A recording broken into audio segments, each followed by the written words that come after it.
Assalamualaikum warahmatullahi wabarakatuh. Ketemu lagi kita di semester Gasal 2020-2021 dalam mata kuliah Manajemen Koperasi dan UMKM. Pada hari ini kita masuk ke pertemuan keempat dengan topik manajemen pemasaran koperasi dan pemasaran digital.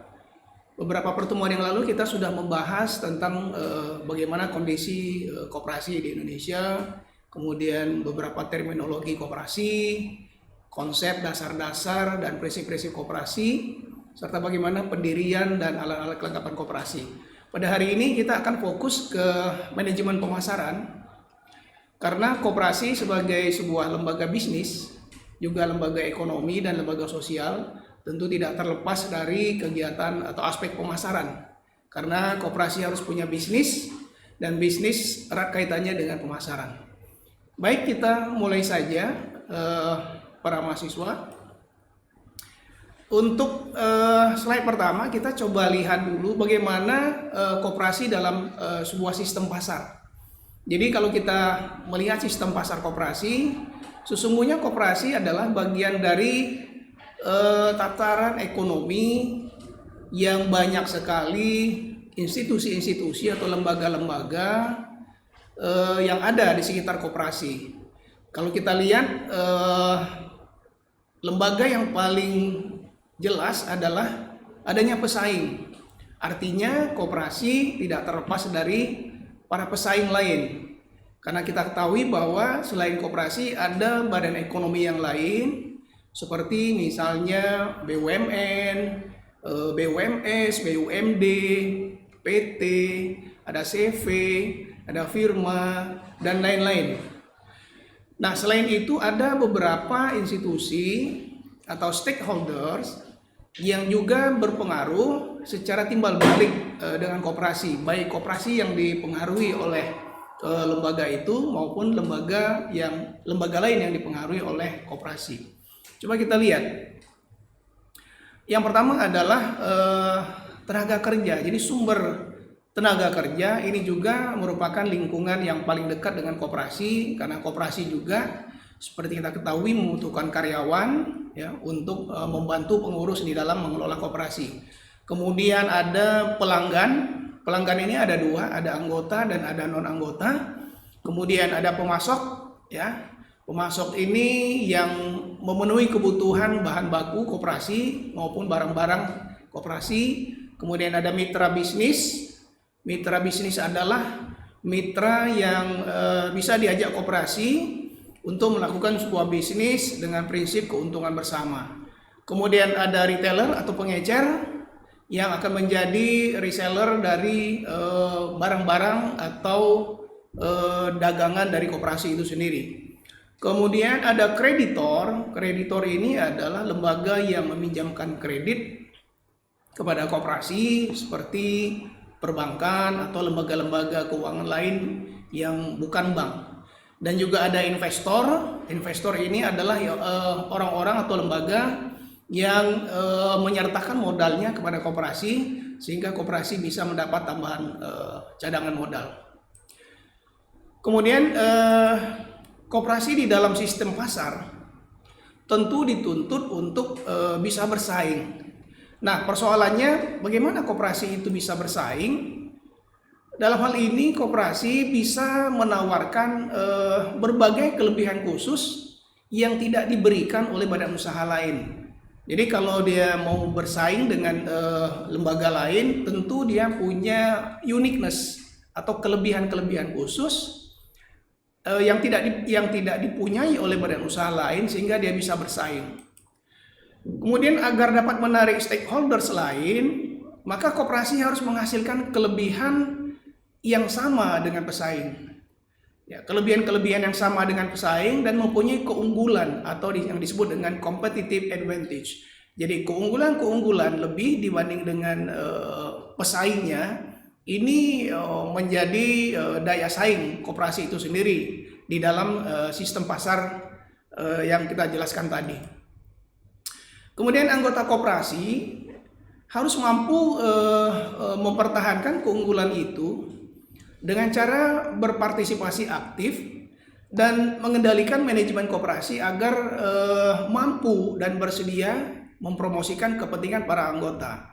Jadi di sini keunggulan yang sudah dimiliki itu tentu harus didukung oleh semua anggota, tentunya dalam hal ini adalah pengurus, agar mereka bisa berpartisipasi aktif dan mengendalikan koperasi. Karena kalau tidak didukung oleh anggota pengurus, maka keunggulan tadi tidak bisa dimanfaatkan untuk bisa bersaing dengan stakeholders yang lain.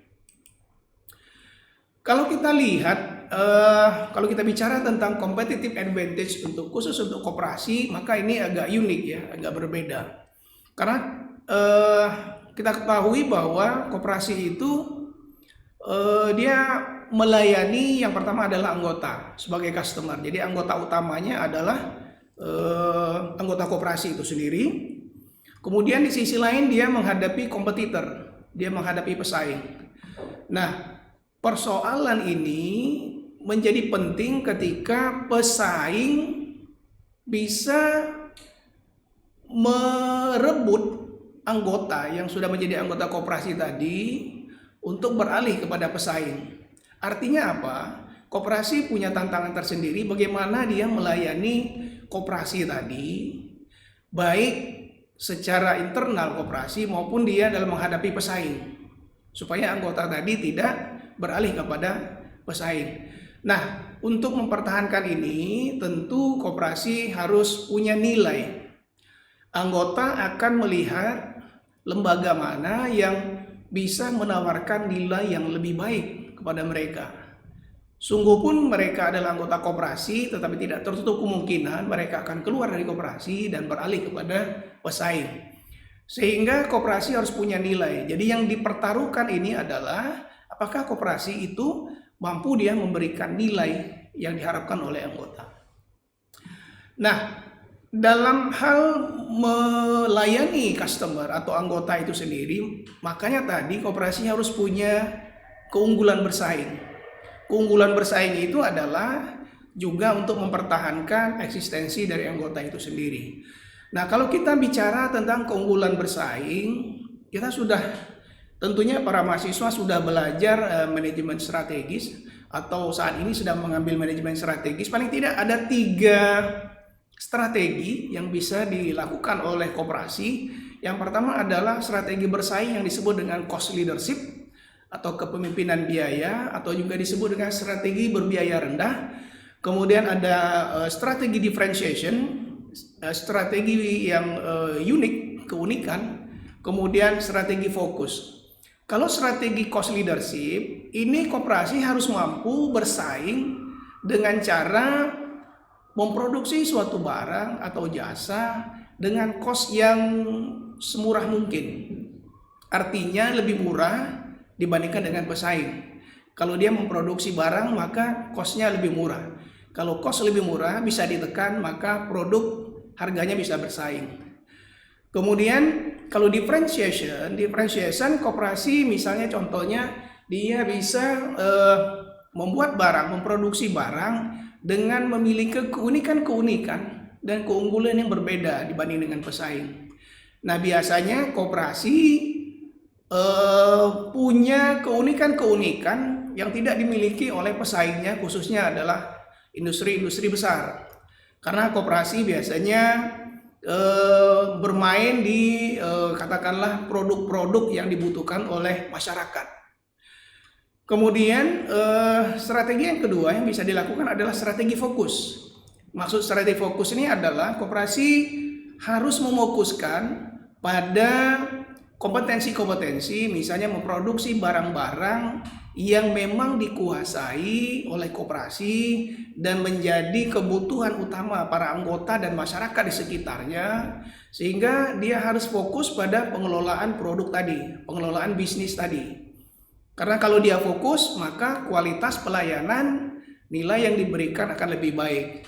Jadi secara singkat, 3 strategi ini bisa dilaksanakan oleh koperasi, sehingga koperasi bisa memiliki keunggulan bersaing nanti dengan kompetitor yang lainnya.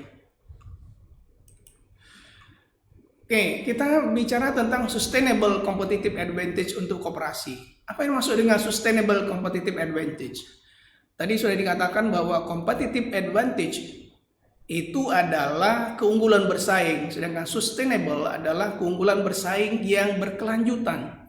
Sehingga keunggulan bersaing itu tidak hanya temporer, tidak hanya sementara, tidak hanya sebentar, tidak hanya jangka pendek, tetapi koperasi punya daya saing yang terus-menerus berkelanjutan. Karena ini penting untuk menjaga eksistensi dan keberlanjutan dari kehidupan koperasi itu sendiri. Coba kita lihat apa strateginya. Pertama adalah inovasi. Jadi saya kira tidak aneh kalau kita bicara inovasi untuk koperasi. Inovasi bukanlah kegiatan yang hanya dimiliki oleh industri atau perusahaan-perusahaan besar, tapi koperasi pun bisa melakukan inovasi terus-menerus. Apa yang dilakukan dalam inovasi ini? Bisa inovasi produk, kemudian bisa saja inovasi layanan, atau inovasi di dalam pengembangan koperasi itu sendiri. Artinya misalnya dalam manajemen koperasi, pengelolaan koperasi, dan sebagainya. Jadi inovasi itu menjadi penting bagi koperasi supaya dia punya daya saing yang berkelanjutan. Kemudian strategi yang kedua adalah mengembangkan modal sosial. Koperasi ini adalah selain lembaga ekonomi, dia awalnya adalah lembaga sosial. Jadi core dari koperasi itu adalah modal sosial. Kenapa dikatakan modal sosial? Karena koperasi memang lahir untuk mengangkat derajat sosial para anggota masyarakat yang memang kehidupannya tidak beruntung. Jadi para anggota masyarakat bergabung dengan koperasi, salah satunya adalah untuk mengangkat derajat sosial mereka. Nah, koperasi yang kaya akan modal sosial itu terus dikembangkan sehingga ini menjadi modal yang kuat untuk menjamin katakanlah tadi keunggulan bersaing, sehingga keunggulan bersaing itu bisa nanti berkelanjutan. Apa modal sosial yang dimiliki oleh koperasi? Pada materi yang lalu kita sudah bicara bahwa adanya rasa sosial, ya, rasa kebersamaan, rasa kemanusiaan, rasa bersama-sama, kebersamaan, kerjasama dari para anggota ini menjadi modal dasar yang sangat dipentingkan, yang sangat dibutuhkan oleh koperasi sehingga dia punya daya saing untuk masa yang akan datang. Kemudian yang ketiga adalah perlunya membenahi aspek organisasi, karena kita ketahui bahwa biasanya koperasi ini sangat lemah dari aspek manajemen organisasi. Bagaimana kepengurusan, bagaimana birokrasi, administrasi, ya, SDM, karyawan, dan sebagainya. Sehingga perlu dibenahi aspek organisasi ini supaya tata kelola organisasi koperasi itu bisa menjadi lebih baik. Kalau aspek organisasi sudah baik, tentu daya saing juga akan menjadi baik dan berkelanjutan. Kemudian adaptasi dengan perubahan lingkungan. Ini saya kira yang sangat penting untuk era sekarang, ya. Jadi adaptasi adalah bagaimana koperasi bisa menyesuaikan diri secara cepat dan tepat dengan perubahan lingkungan yang terjadi. Apalagi sekarang misalnya era teknologi informasi, kemudian era digital 4.0, sehingga koperasi juga harus cepat beradaptasi. Kalau tidak, dia tidak bisa bersaing. Kalau tidak bisa bersaing, maka dia akan mati. Sehingga nanti akan aneh kalau koperasi tinggal pelang-pelang nama saja, ya, di Indonesia karena tidak mampu beradaptasi dengan perubahan lingkungan. Nanti coba kita akan bicara tentang bagaimana koperasi beradaptasi dengan perubahan lingkungan, khususnya di aspek marketing. Nah, kalau kita bicara tentang lingkungan eksternal, koperasi tidak bisa terlepas dari lingkungan eksternal. Kenapa? Sebagai sebuah lembaga, bagian dari lembaga-lembaga lain di dalam sistem ekonomi Indonesia, tentu dia tidak terlepas dari pengaruh lingkungan eksternal. Kenapa penting analisis lingkungan eksternal bagi pengembangan koperasi? Yang pertama, bisa menentukan faktor-faktor yang merupakan kendala dalam pelaksanaan strategi dan tujuan koperasi yang akan datang. Jadi kita perlu juga mengetahui faktor-faktor apa saja yang akan menjadi hambatan, ya, di dalam mencapai tujuan koperasi yang sekarang. Karena ini penting, karena tadi kita sudah bicara tentang apa tadi, perubahan lingkungan. Tentu saja koperasi yang dulu dengan koperasi yang sekarang di dalam merealisasikan tujuannya itu akan berbeda tantangannya, sehingga perlu ditentukan, perlu diketahui faktor-faktor apa yang menjadi kendala. Kemudian menentukan faktor-faktor internal yang memberi peluang yang lebih besar dengan cara menyesuaikan dengan strategi perusahaan koperasi. Jadi faktor-faktor internal yang memberi peluang yang lebih besar itu harus diidentifikasi, kemudian kita sesuaikan dengan strategi perusahaan. Bila perlu faktor-faktor internal itu juga harus berubah, harus dilakukan perubahan-perubahan penyesuaian supaya sesuai dengan era yang dihadapi, lingkungan eksternal yang dihadapi. Sehingga strategi perusahaan koperasi itu hendaknya didukung oleh faktor-faktor internal tadi. Misalnya tadi masalah pengurus, SDM, masalah manajemen, masalah produksi dan sebagainya. Kemudian koperasi dapat mengenali risiko yang mungkin timbul pada saat mengambil keuntungan dari peluang yang ada. Nah, sebagai lembaga bisnis, lembaga ekonomi, koperasi juga penting untuk mengetahui dan mengenali atau mengantisipasi risiko-risiko yang mungkin saja timbul pada saat mengambil atau memanfaatkan peluang yang ada. Risiko pasti ada, apalagi zaman sekarang ya, apapun yang dilakukan dalam konteks bisnis, risiko pasti ada. Tinggal bagaimana nanti koperasi bisa menilai mana risiko yang paling minim ya, dengan keuntungan yang lebih besar. Ini yang ketiga. Kemudian selanjutnya kita lihat mekanisme pasar dalam koperasi. Nah ini saya kira penting ya. Kalau kita bicara tentang pemasaran, maka mekanisme pasar dalam koperasi kita harus pahami dulu. Mekanisme pasar dalam koperasi itu kita ketahui bahwa koperasi itu sebenarnya customernya ada dua. Jadi yang pertama internal adalah anggota, customernya anggota koperasi itu sendiri. Kemudian ada non anggota itu di luar anggota ya, bukan anggota ya, masyarakat. Nah ini berbeda. Jadi mekanisme pasarnya berbeda. Koperasi melayani anggota, koperasi melayani non anggota itu berbeda. Kalau dilihat dari slide ini, saya kira cukup jelas ya alurnya. Coba kita jelaskan dulu mekanisme pasar untuk anggota. Kalau koperasi melayani anggota,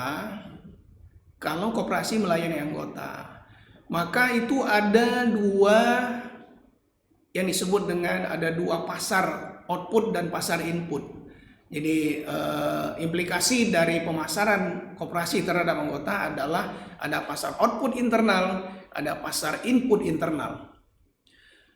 Nah, pasar output internal itu mengalir secara timbal balik output di satu sisi, output dari koperasi, kemudian pendapatan dari koperasi. Ya, pendapatan dari koperasi itu pendapatan koperasi itu dari anggota, kemudian output koperasi dari koperasi ke anggota. Artinya koperasi itu memenuhi kebutuhan para anggota, kemudian para anggota memberikan kontribusi pendapatan kepada koperasi. Jadi secara timbal balik. Nah, kalau untuk pasar input internal, di satu sisi anggota memberikan kontribusi input, misalnya bahan baku, jasa dan sebagainya kepada koperasi, diterima koperasi, kemudian anggota mendapatkan hasil pendapatan ya dari koperasi. Jadi pasar input internal, pasar output internal ini adalah hubungan timbal balik, hubungan bisnis timbal balik, hubungan ekonomi timbal balik antara koperasi dengan anggota koperasi itu sendiri. Kemudian kita lihat yang pelayanan kepada non anggota. Jadi pemasaran kepada non anggota ini agak berbeda walaupun mirip ya. Di satu sisi ada pasar output eksternal, di sisi lain ada pasar input eksternal. Nah, kalau pasar output eksternal ya, dari koperasi, maka koperasi akan mengeluarkan output barang-barang, kebutuhan-kebutuhan daripada non anggota tadi, kemudian non anggota memberikan pendapatan kepada koperasi karena membeli barang-barang tadi ya. Jadi satu sisi output koperasi diterima oleh non anggota masyarakat tadi misalnya, kemudian non anggota masyarakat tadi memberikan kontribusi ya, pembayaran sehingga menjadi pendapatan koperasi. Kemudian untuk pasar input eksternal yang inputnya, maka anggota non anggota yang masyarakat tadi bisa memberikan input bagi koperasi, bahan baku dan sebagainya, menjual bahan baku, dan sebagai imbal baliknya adalah anggota non anggota tadi memperoleh pendapatan dari koperasi karena dibeli oleh koperasi. Nah, ini mekanisme pasar di dalam koperasi. Oke, kemudian slide selanjutnya kita coba lihat pola interaksi pasar internal dan eksternal. Nah, di sini kita lihat nanti nuansa perbedaannya antara anggota dan non anggota. Koperasi tadi sudah dikatakan melayani secara internal adalah anggota koperasi itu sendiri, kemudian untuk yang eksternal adalah non anggota. Nah, kalau melayani anggota maka tadi pasarnya internal, kalau melayani non anggota maka pasarnya adalah eksternal. Kalau pasar internal maka disebut dengan manajemen pemasaran internasional, manajemen pemasaran internal, kemudian pasar eksternal disebut dengan manajemen pemasaran eksternal. Nah, kalau kita bicara tentang manajemen pemasaran internal koperasi, ya, maka targetnya adalah kepuasan anggota. Begitu juga kalau untuk pasar eksternal, maka manajemen pemasaran eksternal sasarannya adalah kepuasan non anggota. Tetapi yang berbeda adalah implikasinya, ya. Kalau koperasi melayani anggota, maka sifatnya service oriented. Jadi, kalau koperasi melayani anggota, maka sifatnya adalah service oriented. Sementara koperasi melayani non anggota di pasar eksternal, maka sifatnya adalah profit oriented. Ya, beda. Jadi service oriented adalah sifatnya pelayanan, ya. Kemudian kalau melayani non anggota sifatnya profit oriented. Jadi keuntungan itu lebih banyak diperoleh dari pasar eksternal karena sifatnya profit oriented. Koperasi butuh juga profit ya untuk pemupukan cadangan modal ya dan keuntungan, sehingga dia bisa memberikan SHU nanti kepada para anggota. Oke, ini pola interaksi pasar internal dan eksternal. Kemudian kita masuk lebih dalam lagi ke konsep pemasaran koperasi. Ini sebenarnya kalau para mahasiswa sudah belajar manajemen pemasaran, maka ini akan ketemu apa yang disebut dengan inti pemasaran ya, konsep inti pemasaran. Jadi konsep inti pemasaran koperasi sama juga, ini adalah penerapan dari konsep inti pemasaran umumnya. Yang pertama adalah adanya kebutuhan, keinginan, dan permintaan. Jadi kebutuhan, keinginan, dan permintaan itu adalah konsep inti pemasaran yang pertama. Artinya apa? Koperasi sangat perlu ya, memperhatikan apa yang menjadi kebutuhan, keinginan, dan permintaan anggota, baik anggota sendiri maupun yang non anggota dari eksternal. Jadi perlu diketahui, disurvei ya, dianalisis apa sih yang menjadi kebutuhan mereka. Karena dalam prinsip pemasaran adalah yang kita layani adalah apa yang dibutuhkan dan diinginkan oleh pelanggan atau customer. Sehingga pengurus koperasi, manajemen koperasi, manajer koperasi perlu ya mengetahui apa yang menjadi kebutuhan, keinginan, permintaan baik anggota maupun non anggota. Kemudian konsep produk. Di dalam bisnis ya, produk sangat penting sekali. Baik barang maupun jasa yang dijual oleh koperasi, maka produk harus diciptakan sebaik mungkin, tentu orientasinya produk yang dibutuhkan, yang diinginkan, sehingga bisa memancing permintaan dari para anggota maupun non anggota. Jadi bagaimana supaya nanti produk ada inovasinya, produk dikemas dengan baik, ya. Bagaimana produk itu bisa berdaya saing, bagaimana produk punya nilai yang diinginkan dan dibutuhkan oleh anggota maupun non anggota. Jadi Jadi inti dari pemasaran koperasi yang kedua adalah produk. Kemudian yang ketiga adalah nilai, biaya, dan kepuasan. Jadi tadi sudah disinggung juga bahwa inti dari bagaimana kita mempertahankan anggota atau customer tadi adalah bagaimana koperasi bisa memenuhi nilai lebih yang bisa diberikan kepada anggota dibandingkan dengan pesaing. Jadi bukan hanya produk saja yang dilihat sekarang, bukan hanya barang dan jasa yang dilihat, tetapi nilainya. Seberapa besar barang atau jasa tadi bisa memberikan nilai lebih dibanding kompetitor, dan itu akan dinilai oleh anggota maupun non-anggota.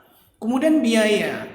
Bagaimana kita misalnya koperasi memproduksi dengan biaya yang bisa ditekan seminimal mungkin, sehingga bisa berdaya saing, sehingga harga bisa bersaing. Dan yang terpenting adalah produk yang bisa menciptakan nilai lebih tadi dengan biaya yang efisien tadi, jangan sampai menghilangkan kepuasan, ya. Jangan sampai tidak memberikan kepuasan kepada anggota maupun non-anggota tadi. Karena ingat tadi, target atau sasaran dari manajemen pemasaran koperasi adalah kepuasan anggota dan non-anggota. Jadi konsep pemasaran, kepuasan adalah menjadi target akhir dari sebuah proses pemasaran. Kemudian konsep selanjutnya adalah pertukaran transaksi hubungan. Nah, ini sudah proses selanjutnya ya. Jadi produk sudah, kemudian nilai sudah diciptakan, biaya sudah ditekan seminimal mungkin, kemudian kepuasan sudah bisa kita jamin. Kemudian selanjutnya adalah prosesnya pertukaran. Pertukaran transaksi ini adalah proses bagaimana kita mentransfer produk kita dari koperasi kepada anggota maupun non-anggota. Dan jangan lupa hubungan, relation itu harus dijaga terus supaya, ingat tadi, salah satu strategi supaya kita tetap berkelanjutan daya saing kita, bagaimana mempertahankan anggota tadi. Kalau anggota kita sendiri saja tidak bisa mempertahankan, ya bagaimana yang non-anggota gitu. Jadi ini sangat penting sekali, hubungan pelanggan, hubungan dengan customer.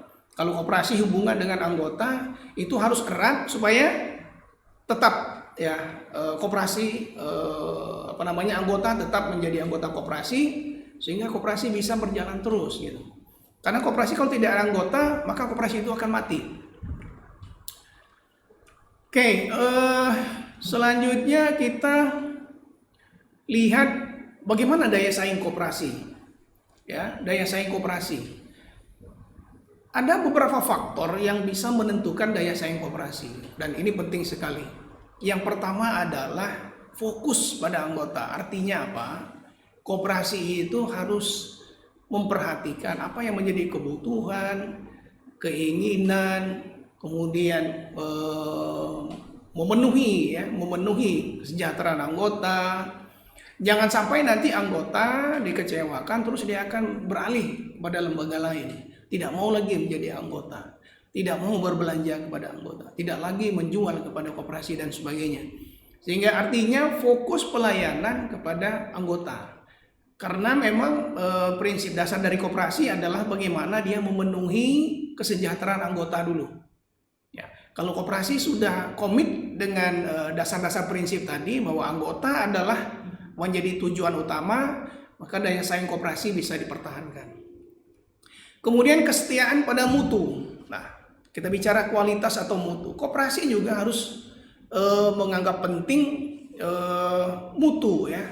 Jadi kualitas, baik kualitas produk, kualitas layanan, ya servis, kemudian kualitas manajemen, ya pengelolaan dan lain-lain, itu sangat penting bagi koperasi kalau mau memiliki daya saing ya. Lain halnya kalau koperasi tidak mau bersaing dengan lembaga lain, maka mutu menjadi tidak penting. Tetapi di era sekarang, koperasi berada di tengah-tengah persaingan yang makin tajam, maka mutu menjadi harga mati. Ya, apapun ya, aspek-aspek, bahkan kadang-kadang aspek SDM, ya, aspek SDM ini sudah difikirkan orang bagaimana supaya SDM itu memiliki kualitas yang eh, baik ya, kualitas yang baik. Kemudian selanjutnya adalah perhatian pada kenyamanan. Nah, ini salah satu kunci bagaimana anggota maupun non anggota merasa nyaman ya, menjadi anggota koperasi, bermitra dengan koperasi, kemudian berbelanja dengan koperasi dan sebagainya, sehingga mereka merasa nyaman ya, bekerja sama dengan koperasi, menjadi anggota koperasi, sehingga mereka betah gitu ya. Maka eksistensi koperasi sangat penting juga diperhatikan bagaimana memberikan kenyamanan ya, keamanan kepada customernya, baik anggota maupun non anggota. Kemudian selanjutnya faktor penentu daya saing koperasi adalah tadi sudah disinggung juga, konsentrasi terhadap inovasi.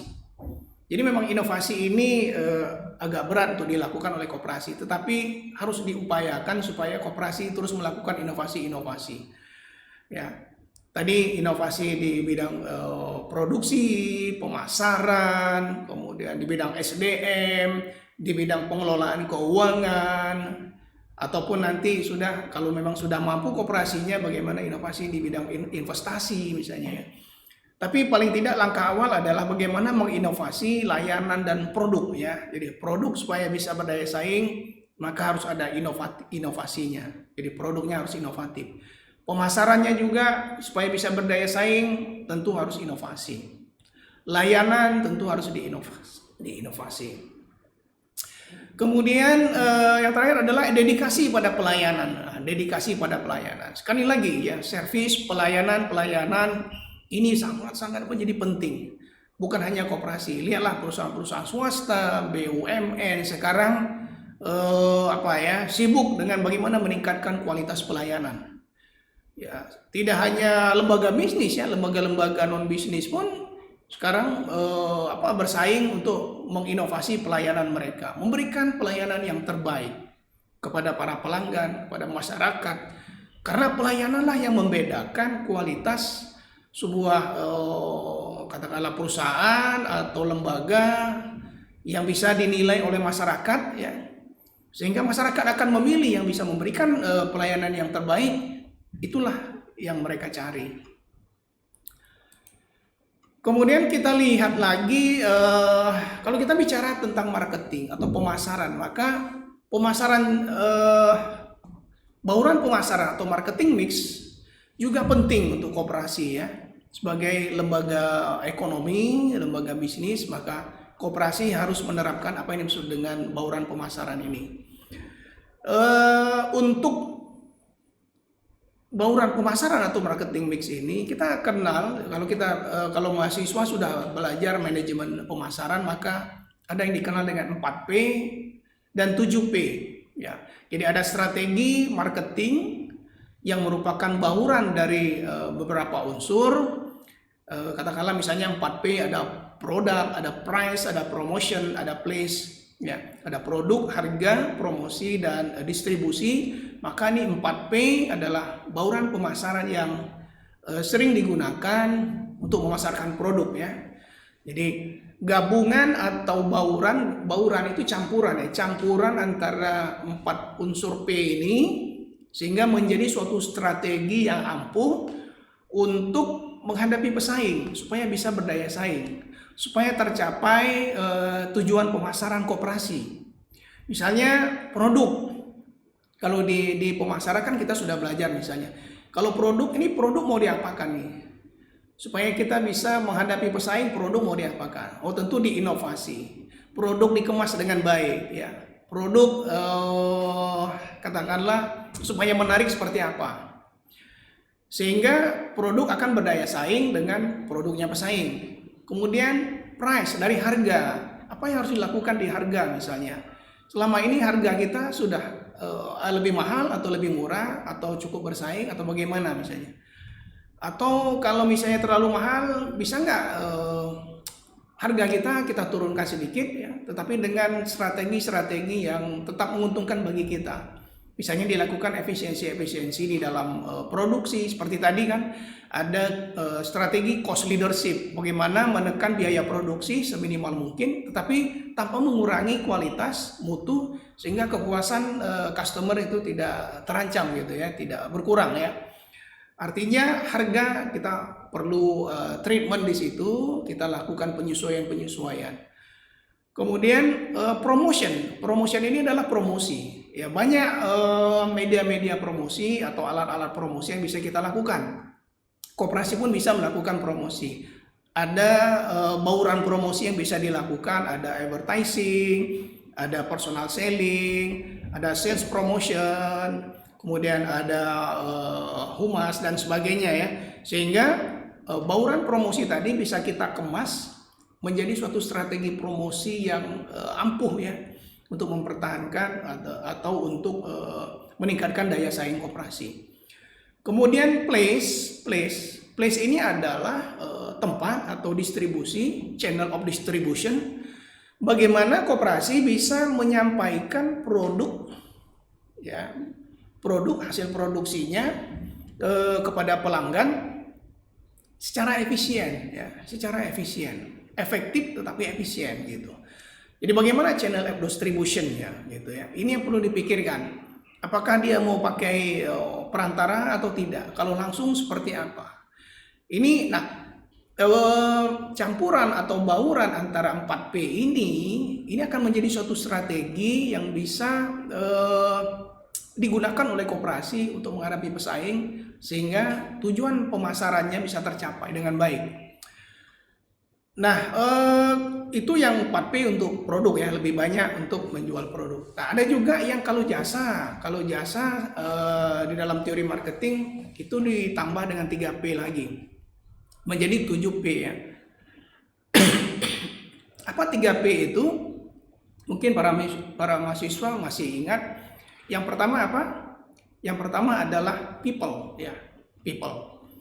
Kenapa? Untuk marketing kita butuh orang ya, kita butuh penjual, kita butuh karyawan yang akan berhadapan langsung dengan customer, pelanggan. Nah, people, orang-orang yang kita rekrut, yang kita siapkan harus orang-orang yang mampu menjual, mampu mempengaruhi, mampu melayani ya para customer tadi. Kalau tidak, maka pemasaran kita tidak akan berjalan, apalagi kita menjual jasa misalnya.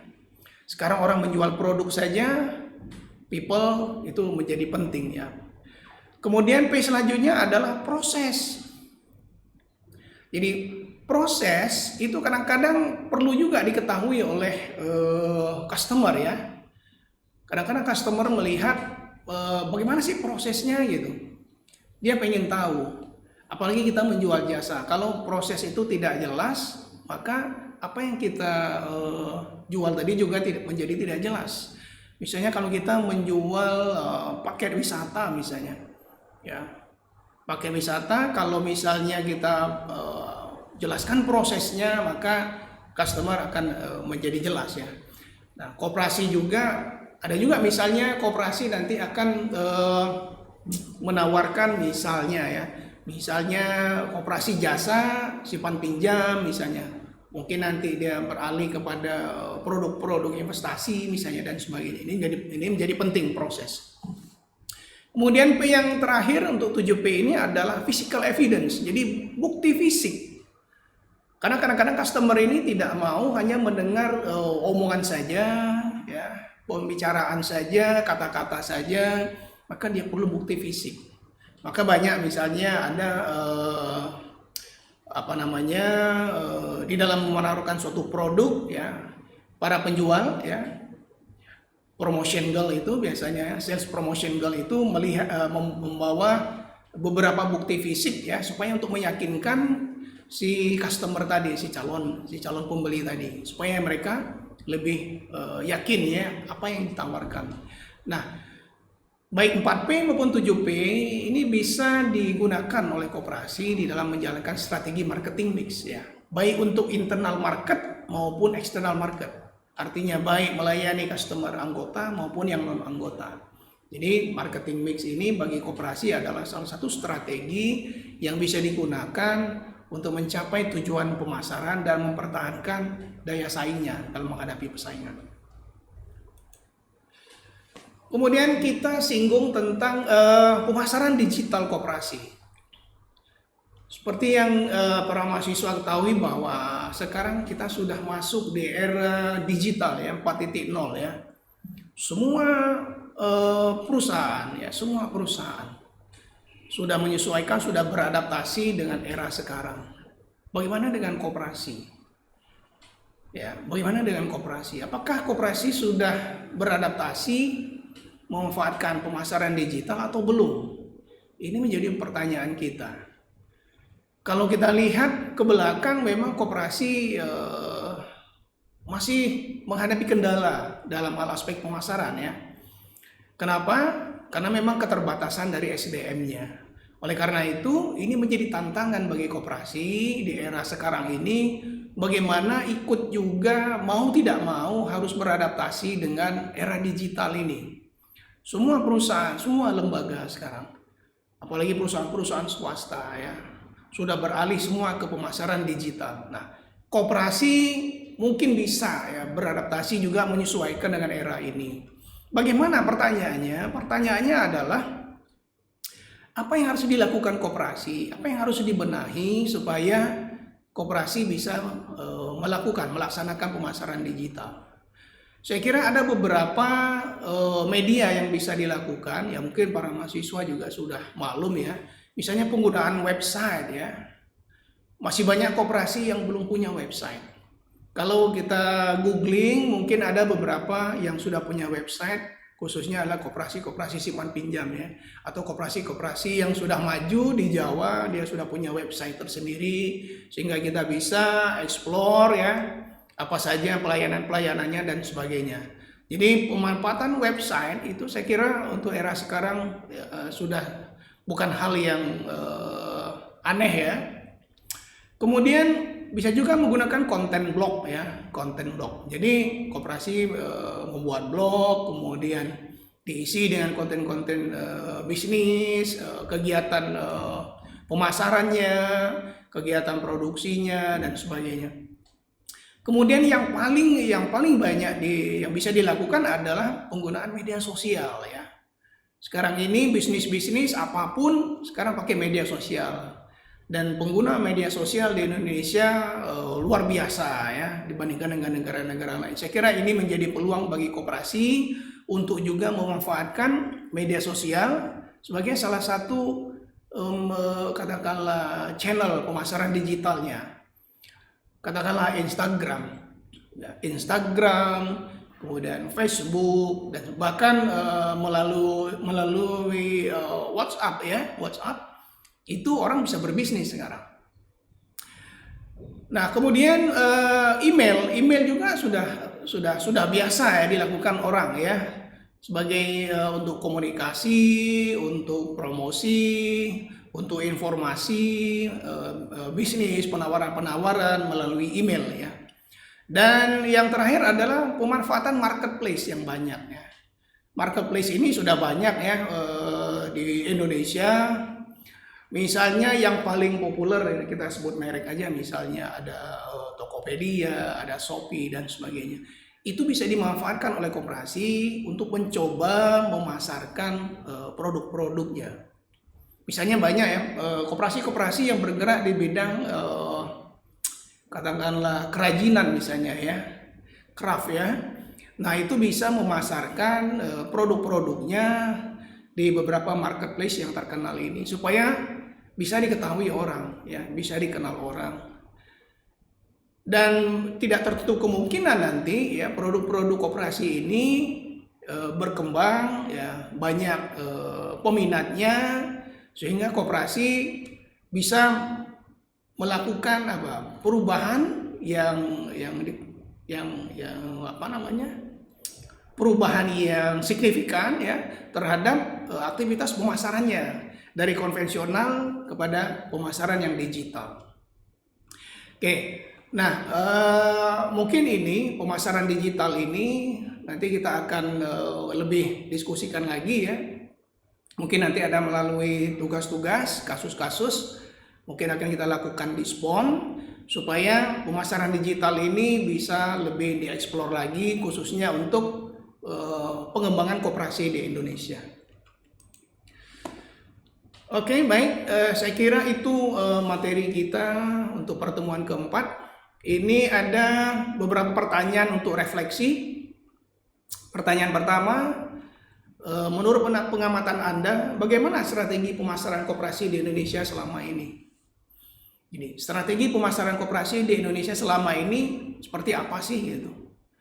Nanti para mahasiswa bisa nanti mengeksplor ya, baik di internet, di media-media lain, ya, atau di buku, di jurnal dan sebagainya. Seperti apa strategi marketing koperasi di Indonesia selama ini? Untuk bahan perbandingan kita, apalagi di era digital ini, sudah sejauh mana ya strategi pemasaran koperasi. Kemudian pertanyaan kedua untuk refleksi adalah, menurut pendapat Anda, apakah mungkin kegagalan koperasi di Indonesia selama ini disebabkan justru oleh kesalahan strategi pemasaran? Jawabannya mungkin tidak mungkin. Ya, bisa mungkin, bisa tidak mungkin. Tentu ini butuh eksplorasi dari para mahasiswa ya, supaya bisa mengetahui ya, apakah koperasi selama ini lambat perkembangannya, bahkan banyak koperasi yang tutup misalnya, disebabkan oleh kesalahan strategi salah satunya atau bagaimana. Oke, saya kira ini saja materi yang dapat saya sampaikan untuk pertemuan keempat. Silahkan nanti kalau misalnya ada pertanyaan-pertanyaan, kita akan lanjutkan di SPON maupun bisa langsung di WA Group. Kita akan ketemu lagi di pertemuan selanjutnya untuk membahas berbagai topik tentang koperasi di Indonesia. Sekian saja dari saya. Wassalamualaikum warahmatullahi wabarakatuh.